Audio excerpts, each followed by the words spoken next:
everyone, I hope y'all are having a great day, and today I'll be reviewing Shadow and Bone by Leigh Bardugo. So I've actually read this before. I read it so long ago. I read it before it came out through NetGalley, so it's been a really long time. But recently I went to a Leigh Bardugo book signing here in Nashville with a few booktubers, and I got Six of Crows and Crooked Kingdom signed, and I was told that it was better to go into Six of Crows after having already read the Grisha trilogy, and so I decided that I was going to reread Shadow and Bone and then read the rest of the Grisha trilogy and then go into Six of Crows. So that's a little bit of backstory as to why I reread Shadow and Bone.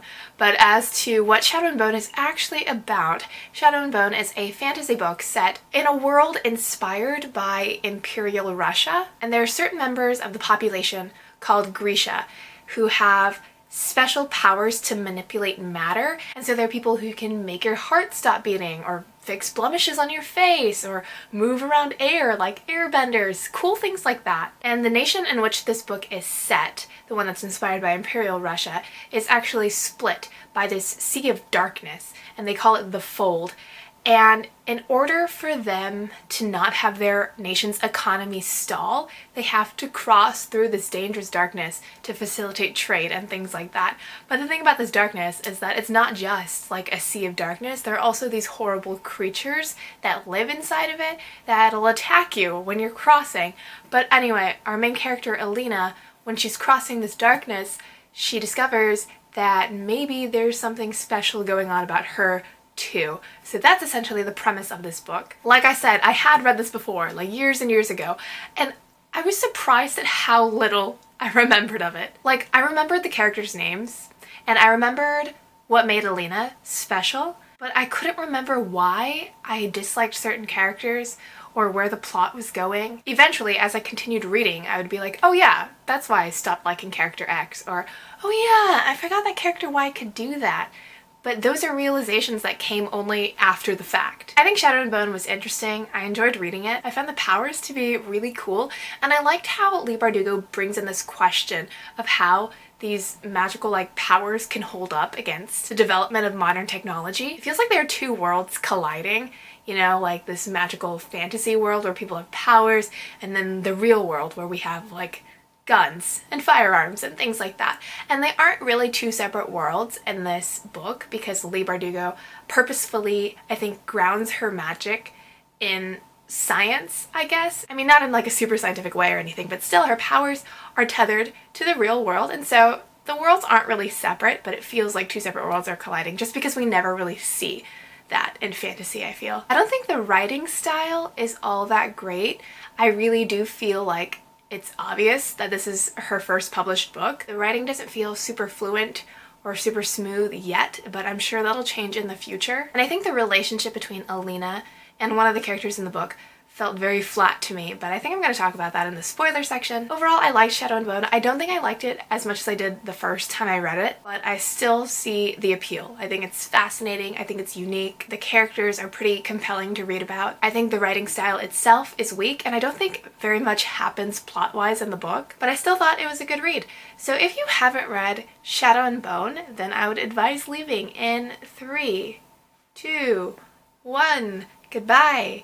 Bye! Spoilers are starting very soon. Okay. So before I went into this book for the second time, from the first time I'd read it, I remembered that the darkling was originally a romantic interest, but then for some reason he wasn't anymore. I knew that there was something that had made me dislike him, but I couldn't remember what it was. So when we got to the reveal where it was oh, he actually created the Fold and he's gonna use it to try to secure his power forever and ever, I was like, oh yeah, that's why I didn't like him. It's a good reason not to like him. Because in the beginning, I was like, wait, this guy is so interesting. I was rereading my old review, and I had said something like, even though I don't like the darkling, I found myself getting very excited whenever he was in a scene. And that's so true past Sophia. I still agree with that. I liked when he was in a scene because he was so magnetic, I feel. He was so mysterious. He instantly draws my attention when he's on the page. And so, yeah. That's true. I liked Mal just fine, but I thought he was very dry. I thought he was very boring. Other than the fact that he's a good tracker and that he has a relationship with Alina, I would struggle to you know, list aspects of his personality. He just came across as nice without very much flavor, and his relationship with Alina just didn't feel very developed to me. I was told that Alina cared for him so much, but I didn't feel it myself. And speaking of Mal, I don't know why, but I feel like he has some kind of power, because Leigh Bardugo so often mentions the fact that he's such a great tracker, like he's the best tracker ever, and I feel like there has to be some kind of reason behind that. Like, otherwise, how does he do it? How is he so talented compared to everyone else, you know? And speaking of power, I'm a little confused about Alina's power. Like, it's very, very convenient to have in the case of this nation because they have the Fold and like this great darkness, and so it's very useful to have a sun summoner then. But like, once the Fold is gone, or if the Fold was never even a problem, then like, what is the purpose of being a sun summoner? What can you do with your power to channel sunlight, you know? Maybe we'll get to see her powers branch out into like a bigger area, like how we get to see Percy's water powers branch out in like the other Rick Riordan books. Because otherwise I'm thinking like, once the Fold is gone, Alina's power is like done. I think it's interesting and unique that Leigh Bardugo mentions the sustainability of Grisha power. Like, yeah, it's cool that they can do all these things with that technology, but then once technology develops and catches up, then anybody with access to this technology could do that. I just think it's such an interesting discussion, the fact that she brought this into her fantasy world. It really changes the game of like magical powers. And I know that a lot of people apply this kind of discussion to different books too, like in Harry Potter, for example, like what would have happened if someone had just like shot a bullet through Voldemort, you know? So yeah, I appreciate that Leigh Bardugo is bringing this into her story. Like, it's very, very interesting. So overall, I think Shadow and Bone was very interesting. I've said interesting so many times in this video, I know, but it was interesting. However, I didn't feel emotionally connected to it. Like, I don't feel very connected to any of the characters, and like, I want to continue reading because I want to get to Six of Crows. The reason that I want to continue reading has nothing to do with how emotional I am about the characters, which is normally the case when I continue series. And like, even though I'm not too invested in the characters of this series, I've heard the exact opposite of Six of Crows, about how like Six of Crows has amazing characters and you love them so much, and like the book is just a character-driven story.